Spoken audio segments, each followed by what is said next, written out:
ನಿನ್ನೆ ಪ್ರೀತಿಸುವೆ ಭಾಗ 19. ರಾಘವ್ ಮತ್ತು ಕಾವ್ಯಳ ಮದುವೆಗೆ ಇನ್ನು ಒಂದು ದಿನ ಬಾಕಿ ಇದ್ದಿತ್ತು. ರಾಘವ್ ಹಾಗೂ ಕಾವ್ಯ ತುಂಬ ಸಂತೋಷದಿಂದ ಇದ್ದರು.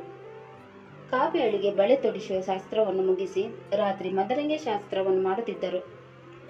ಕಾವ್ಯ ಸಂತೋಷದಿಂದ ತೇಲಾಡುತ್ತಿದ್ದಳು. ಇತ್ತ ರಾಘವನ ಪರಿಸ್ಥಿತಿ ಕೂಡ ಅದೇ ಆಗಿತ್ತು.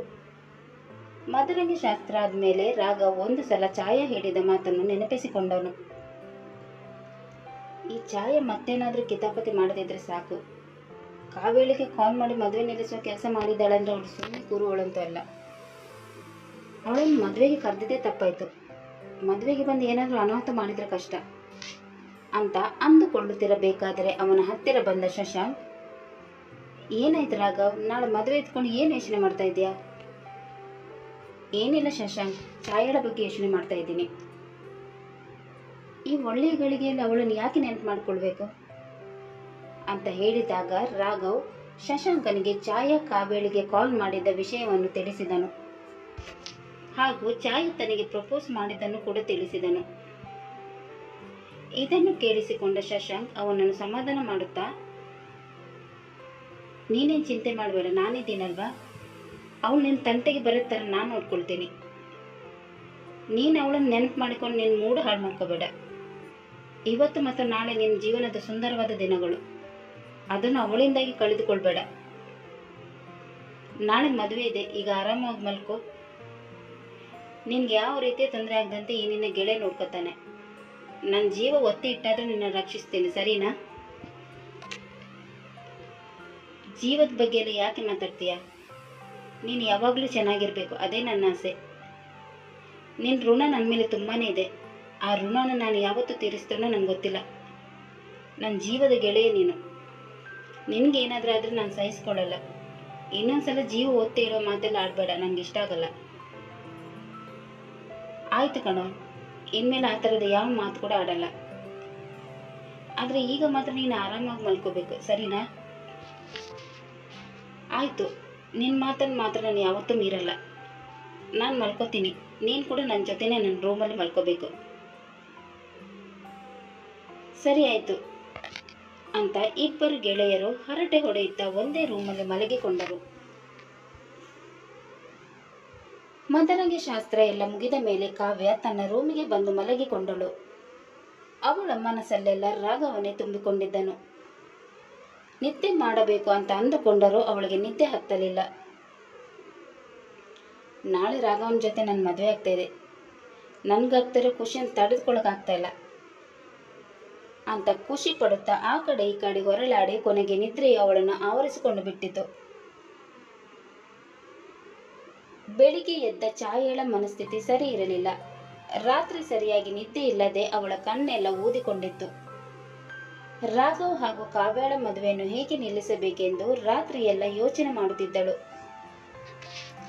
ಅವರ ಮದುವೆಯನ್ನು ನಿಲ್ಲಿಸುವ ಯಾವ ಐಡಿಯಾಗಳು ಕೂಡ ಅವಳಿಗೆ ಹೊಳೆಯಲಿಲ್ಲ. ರಾಘವನಿಗೆ ಧಮಕಿ ಹಾಕುತ್ತಿದ್ದ ಆ ವ್ಯಕ್ತಿ ಯಾರು ಅಂತಾನೂ ಕೂಡ ಅವಳಿಗೆ ಗೊತ್ತಾಗಲಿಲ್ಲ. ನಿರಾಸೆಯಿಂದ ಹತಾಶಳಾಗಿ ಕುಳಿತಿದ್ದಳು. ನಾನು ಹೀಗೆ ಹತಾಶಳಾಗಿ ಕುಳಿತುಕೊಂಡ್ರೆ ಕೆಲಸ ಆಗಲ್ಲ. ನಾನಿಲ್ಲಿ ತಲೆ ಕೆಡಿಸ್ಕೊಂಡು ಇರಬೇಕಾದ್ರೆ ಅವರಲ್ಲಿ ಖುಷಿ ಖುಷಿಯಾಗಿ ಮದುವೆಯಲ್ಲಿ ತೊಡಗಿರ್ಬೋದು. ಏನು ಮಾಡಬೇಕಂತಾನೆ ಗೊತ್ತಾಗ್ತಾ ಇಲ್ಲ. ಆ ಹಾಳಾದ ವ್ಯಕ್ತಿ ಯಾರು ಅಂತಾನೂ ಗೊತ್ತಾಗ್ತಾ ಇಲ್ಲ. ನನ್ನಿಂದ ಅವ್ರ ಮದುವೆ ನಿಲ್ಸಕ್ಕೆ ಆಗಲ್ಲ, ಆದರೆ ಅವರಿಬ್ಬರು ಚೆನ್ನಾಗಿರ್ಬಾರ್ದು. ಆ ಥರ ಏನಾದರೂ ಮಾಡಿಯೇ ಮಾಡ್ತೀನಿ. ನನಗೆ ಸಿಗದ ಸುಖ ಅವ್ರಿಗೆ ಕೂಡ ಸಿಗಬಾರ್ದು. ಇವತ್ತು ನನ್ನ ಕೈಯಲ್ಲಿ ಏನು ಮಾಡೋಕ್ಕೆ ಆಗದಿರ್ಬೋದು, ಆದರೆ ಒಂದ್ಸಲ ರಾಘವನ ಶತ್ರು ಸಿಕ್ಬಿಟ್ರೆ ಅವನ ವಿನಾಶ ಅಂತೂ ಪಕ್ಕ. ಇರಲಿ, ಇವಾಗ ಮದುವೆ ಆಗಲಿ, ಆಮೇಲೆ ಇವರಿಬ್ಬರು ನೋಡ್ಕೊಳ್ತೀನಿ. ಆದಷ್ಟು ಬೇಗ ಆ ವ್ಯಕ್ತಿನ ಹುಡುಕಬೇಕು. ಅವನಿಂದ ನನಗೆ ತುಂಬಾ ಲಾಭ ಇದೆ. ಅವನು ಸಿಕ್ಕರೇನೆ ಇವರ ಬರ್ಬದಿಗೆ ಮುಹೂರ್ತ ಇಡ್ಬೋದು ಅಂತ ತನಗೆ ತಾನೇ ಮಾತನಾಡಿಕೊಳ್ಳುತ್ತಾ ಆ ವ್ಯಕ್ತಿಗಾಗಿ ಹುಡುಕಾಡಿದಳು. ಅದೊಂದು ಸುಂದರವಾದ ಮದುವೆ ಮಂಟಪ. ಮದುಮಗ ರಾಘವ್ ಆಗ್ಲೇ ಮದುವೆ ಮಂಟಪದಲ್ಲಿ ಕುಳಿತಿದ್ದನು. ಪುರೋಹಿತರು ಮದುವೆಯ ಕಾರ್ಯವನ್ನು ನಡೆಸುತ್ತಿದ್ದರು. ಮದುವೆ ಹೆಣ್ಣನ್ನು ಕರೆದುಕೊಂಡು ಬನ್ನಿ ಅಂತ ಪುರೋಹಿತರು ಹೇಳಿದಾಗ ಕಾವ್ಯಳ ತಾಯಿ ಅವಳನ್ನು ಮದುವೆ ಮಂಟಪಕ್ಕೆ ಕರೆದುಕೊಂಡು ಬಂದರು. ರಾಘವನ ದೃಷ್ಟಿ ಅವಳ ಕಡೆ ಹೋಯಿತು. ಅಪ್ಸರೆಯಂತೆ ಕಾಣುತ್ತಿದ್ದಳು. ಅವಳನ್ನು ನೋಡಿ ರಾಘವ್ ಮಂತ್ರಮುಗ್ಧನಾದನು. ಸುಶೀಲರವರು ಕಾವ್ಯಳನ್ನು ರಾಘವನ ಪಕ್ಕ ಕೂರಿಸಿದರು. ಯಾವುದೇ ಅಡೆತಡೆಗಳಿಲ್ಲದೆ ಕೊನೆಗೂ ಅವರ ಮದುವೆ ನಡೆಯುವುದರಲ್ಲಿತ್ತು. ಅವಳನ್ನೇ ನೋಡುತ್ತಿದ್ದ ಅವನನ್ನು ನೋಡಿದ ಅವಳು ನಾಚಿಕೊಂಡು, ಆ ಥರ ನೋಡ್ಬಿಟ್ಟು ನನಗೆ ನಾಚಿಕೆ ಆಗುತ್ತೆ ಅಂತ ಪಿಸುಗುಡತೊಡಗಿದಳು. ನಾಚಿಕೊಂಡ್ರೂ ಇನ್ನೂ ಚೆನ್ನಾಗಿ ಕಾಣ್ತೀಯ. ಅವನ ಮಾತು ಕೇಳಿ ಅವಳು ಇನ್ನೂ ನಾಚಿ ನೀರಾದಳು. ಅಷ್ಟೊತ್ತಿಗೆ ಪುರೋಹಿತರು ಮದುವೆ ಶಾಸ್ತ್ರವನ್ನು ಮುಂದುವರಿಸಿದರು. ಶಾಸ್ತ್ರ ಸಂಪ್ರದಾಯದ ಪ್ರಕಾರ ಅವರಿಬ್ಬರ ಮದುವೆ ನಡೆದು ಹೋಯಿತು. ಇಬ್ಬರ ಮನೆಯವರು ಕೂಡ ತುಂಬಾ ಸಂತೋಷಗೊಂಡರು. ಕಾವ್ಯಳನ್ನು ರಾಘವನ ತಾಯಿ ಅವರ ಮನೆಗೆ ಗೃಹ ಪ್ರವೇಶ ಮಾಡಿಸಿದರು. ಕಾವ್ಯಳ ಜೊತೆ ಅವಳ ತಾಯಿ ಕೂಡ ಅವರ ಮನೆಗೆ ಬಂದಿದ್ದರು. ಎಲ್ಲರೂ ಒಟ್ಟಿಗೆ ಸೇರಿ ಅವರಿಬ್ಬರ ಮೊದಲ ರಾತ್ರಿಗೆ ಸಿದ್ಧತೆಯನ್ನು ಮಾಡಿದರು. ರಾತ್ರಿಯಾಗುತ್ತಿದ್ದಂತೆ ಕಾವ್ಯಳ ಎದೆ ಬಡಿತ ಜೋರಾಗತೊಡಗಿತು. ಕಾವ್ಯ ಆಗಲೇ ತನ್ನ ರೂಮಿನಲ್ಲಿ ಕೂತಿದ್ದಳು. ರಾಘವ್ ಅಷ್ಟೊತ್ತಿಗಾಗಲೇ ರೂಮ್ಗೆ ಬಂದು ಕಾವ್ಯಳ ಹತ್ತಿರ ಕುಳಿತುಕೊಂಡನು. ಮದುವೆಯ ಕಳೆ ಇನ್ನೂ ಅವಳ ಮುಖದಲ್ಲಿ ಎದ್ದು ಕಾಣುತ್ತಿತ್ತು. ಆವಾಗ ತಾನೇ ಅರಳಿರುವ ಗುಲಾಬಿ ಹೂವಿನಂತೆ ಕಂಗೊಳಿಸುತ್ತಿದ್ದಳು.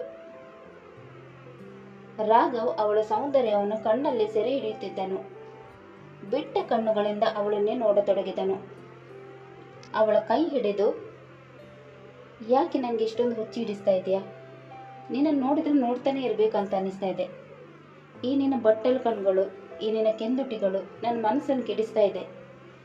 ಈ ನಿನ್ನ ಬಾಹುಗಳಲ್ಲಿ ಬಂದಿಯಾಗಬೇಕು ಅಂತ ಆಸೆ ಆಗ್ತಾ ಇದೆ. ಹೋಗಿಪ್ಪ, ಯಾಕೆ ಇವತ್ತು ಏನೇನೋ ಮಾತಾಡ್ತಾ ಇದ್ದೀರಾ? ಮದುವೆ ಮುಂಚೆ ನೀವು ಈ ಥರ ಇದ್ದಿಲ್ಲ ಅಲ್ವಾ? ಮದುವೆ ಮುಂಚೆ ಲೈಸೆನ್ಸ್ ಇರಲಿಲ್ಲ ಅಲ್ವಾ? ಅದಕ್ಕೆ ಈ ರೀತಿ ಮಾತನಾಡೋಕ್ಕೆ ಆಗಿಲ್ಲ. ಆದರೆ ಈಗ ನಿನ್ನ ಕುತ್ತಿಗೆಗೆ ನನ್ನ ಲೈಸೆನ್ಸ್ ಬಿದ್ದಾಗಿದೆ. ಇನ್ನು ನಾನು ಸುಮ್ಮನಿದ್ರೆ ನನ್ನ ಗಂಡಸು ಅಂತಾರ? ನಿನ್ನ ನೋಡಿದ್ರೆ ಹಾಗೇನೆ ಒಂದು ಕವಿತೆ ಹೇಳ್ಬೇಕಂತ ಅನಿಸ್ತಾ ಇದೆ. ಹೇಳ?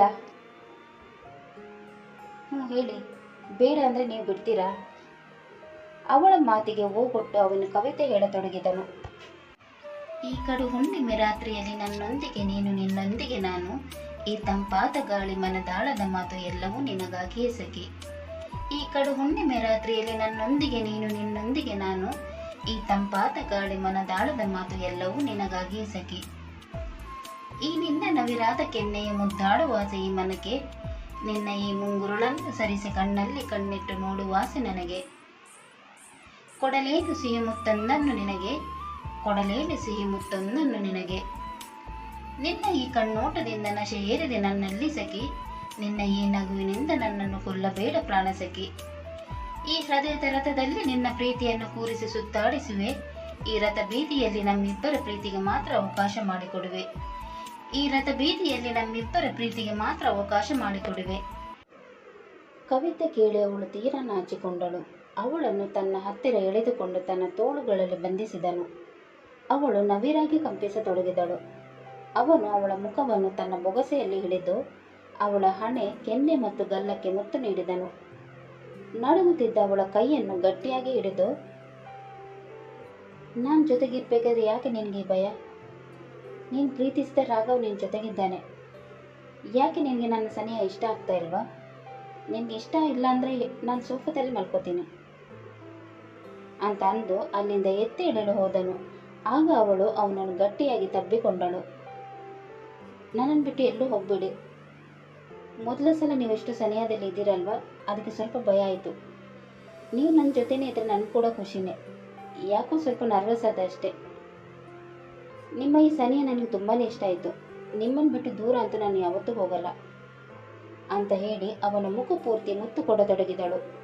ಅವನಿಗೆ ಉಸಿರಾಡಲು ಅವಕಾಶ ಕೊಡದೆ ಮುತ್ತು ಕೊಡುವುದನ್ನು ನೋಡಿದ ಅವನು, ಸಾಕು ಮಾಡು ಕಾವ್ಯ, ಉಸಿರಾಡಕ್ಕೆ ಕಷ್ಟ ಆಗ್ತಾ ಇದೆ. ನೀನು ಈ ರೀತಿ ಮುತ್ತು ಕೊಟ್ಟು ನನಗೆ ಹೇಗಾಗಬಾರ್ದು? ಸ್ವಲ್ಪ ನಿಧಾನ ಕಣೆ. ನೀವು ನನ್ನನ್ನು ಒಬ್ಬಳನ್ನೇ ಬಿಟ್ಟು ಸೋಫಾದ ಮೇಲೆ ಮಲ್ಕೋತೀರಿ ಅಂದ್ರಲ್ವಾ, ಅದಕ್ಕೆ ಈ ಥರ ಮಾಡಿದ್ದು. ಇನ್ಮೇಲೆ ನನ್ನನ್ನು ಬಿಟ್ಟು ಎಲ್ಲೂ ಹೋಗಬಾರ್ದು. ಹೋಗ್ತೀನಂದ್ರೆ ಇದೇ ಥರ ಮಾಡ್ತೀನಿ ಅಂತ ಹೇಳಿದಾಗ ಅವನು ನಗುತ್ತಾ, ಆಯಿತು ನನ್ನ ನೋಡುತ್ತಿ, ಇನ್ಮೇಲೆ ಆ ಥರ ಹೇಳಲ್ಲ, ಓಕೆನಾ ಅಂತ ಹೇಳಿ ಮತ್ತೆ ಅವಳನ್ನು ತನ್ನ ತೋಳುಗಳಲ್ಲಿ ಬಂಧಿಸಿದನು. ಅವನ ಬಿಸಿ ಸ್ಪರ್ಶದಿಂದ ಅವಳು ಸಂಪೂರ್ಣವಾಗಿ ಕರಗಿ ಹೋದಳು.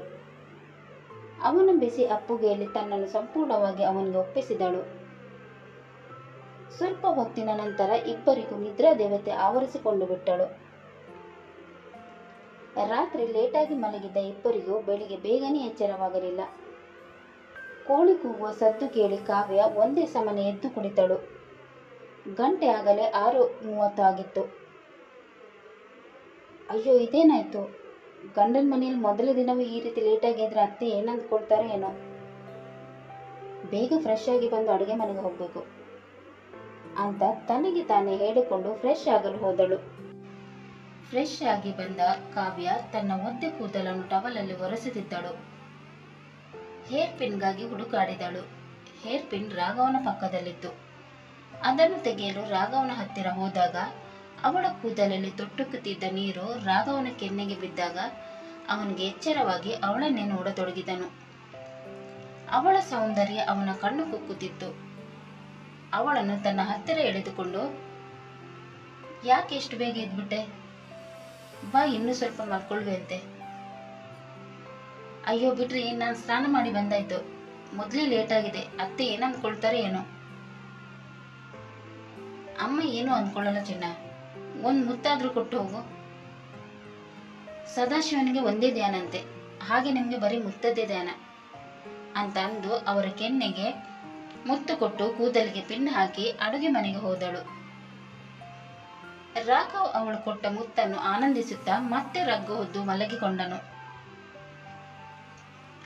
ಕತೆ ಮುಂದುವರಿಯುವುದು.